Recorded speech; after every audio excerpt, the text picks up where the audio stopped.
Sunitha Williams, Barry Butch విల్మోర్లు ప్రయాణించిన వ్యోమనౌక ఎట్టకేలకు భూమికి చేరుకుంది. భారత కాలమానం ప్రకారం మార్చి 19వ తేదీ తెల్లవారుజామున 3:27 అమెరికాలోని ఫ్లోరిడా తీరంలోని సముద్ర జలాల్లో ఇది దిగింది. అప్పటికే అక్కడకు చేరుకున్న సహాయ బృందాలు క్రూ డ్రాగన్ను వెలికి తీశాయి. ల్యాండింగ్ అనంతరం వీరిద్దరిని హ్యూస్టన్లోని జాన్సన్ స్పేస్ సెంటర్కు తరలించారు. అక్కడ వారికి వైద్య పరీక్షలు నిర్వహించారు. అయితే వారికి ఈ వైద్య పరీక్షలు ఎందుకంటే అంతరిక్షంలో గురుత్వాకర్షణ లేకపోవడం వల్ల కండరాల ద్రవ్యరాశి, ఎముకల సాంద్రత రెండూ తగ్గిపోతాయి. అంతరిక్షంలో ఎముకలకు బరువు ఉండదు. అవి భూమిపై అనుభవించే అదే ఒత్తిళ్లకు లోబడవు కాబట్టి వాటి సాంద్రత తగ్గుతుంది. దీనివల్ల ఎముకలు పెళుసుగా మారి విరిగిపోయే ప్రమాదం ఉందని వైద్యులు స్పష్టం చేశారు.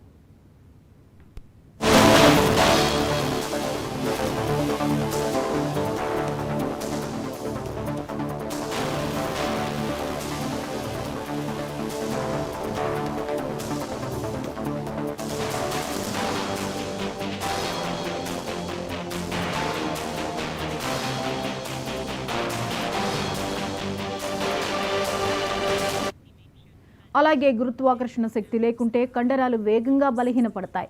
ఎముకలు భూమిపై కంటే చాలా వేగంగా కాల్షియం వంటి ఖనిజాలను కోల్పోతాయి. దీని ఫలితంగా ఎముకల సాంద్రత, కండరాల బలం తగ్గిపోతాయి. భూమికి తిరిగి వచ్చినప్పుడు ఇవి ఆరోగ్యంపై ప్రభావం చూపిస్తాయని వైద్యులు ఇప్పటికే వెల్లడించారు. వ్యోమగాములు 6 నెలల కంటే ఎక్కువ కాలం అంతరిక్షంలో ఉంటే వాళ్ళు భూమికి తిరిగి వచ్చినప్పుడు బోన్ ఫ్రాక్చర్స్ రిస్క్ను ఎదుర్కొంటారు. అలాగే వాళ్ళ ఎముకల సాంద్రత తగ్గడం వల్ల వెన్నునొప్పి తదితర సమస్యలు ఎదురుకావచ్చునని వైద్యులు అన్నారు.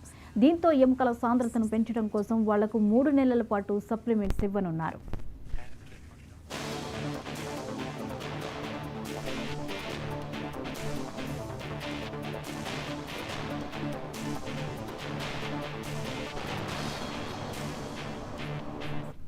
అయితే అంతరిక్షంలోకి వెళ్లి 8 రోజుల్లో తిరిగి వస్తారని అంతా అనుకున్నారు. కానీ వ్యోమనౌకలో అంతరాయం ఏర్పడటంతో 8 నెలల అనంతరం వారు భూమిపైకి తిరిగి వచ్చారు. దీంతో అటు సునీత విలియమ్స్, ఇటు విల్మోర్ కుటుంబ సభ్యులు వీరిని కలిసే క్షణాల కోసం ఎదురు చూస్తున్నారు. 2024 జూన్ 5వ తేదీన ప్రయోగించిన బోయింగ్ వ్యోమనౌక స్టార్ లైనర్లో సునీత విలియమ్స్, బుచ్ విల్మోర్ అంతర్జాతీయ అంతరిక్ష కేంద్రానికి చేరుకున్నారు. ముందుగా అనుకున్న ప్రకారం ఈ ఇద్దరు వ్యోమగాములు వారం రోజులకే భూమికి చేరుకోవాల్సి ఉంది. అయితే స్టార్ లైనర్లో సాంకేతిక సమస్యలు తలెత్తడంతో వ్యోమగాములు లేకుండానే అది భూమిని చేరుకుంది. దీంతో వారిద్దరూ దాదాపు 9 నెలలుగా ISSలోనే చిక్కుకుపోయారు. వారిని తిరిగి భూమి మీదకు తీసుకువచ్చేందుకు నాసా స్పేస్ ఎక్స్ వ్యోమనౌక క్రూ డ్రాగన్ను ISSకు పంపించింది.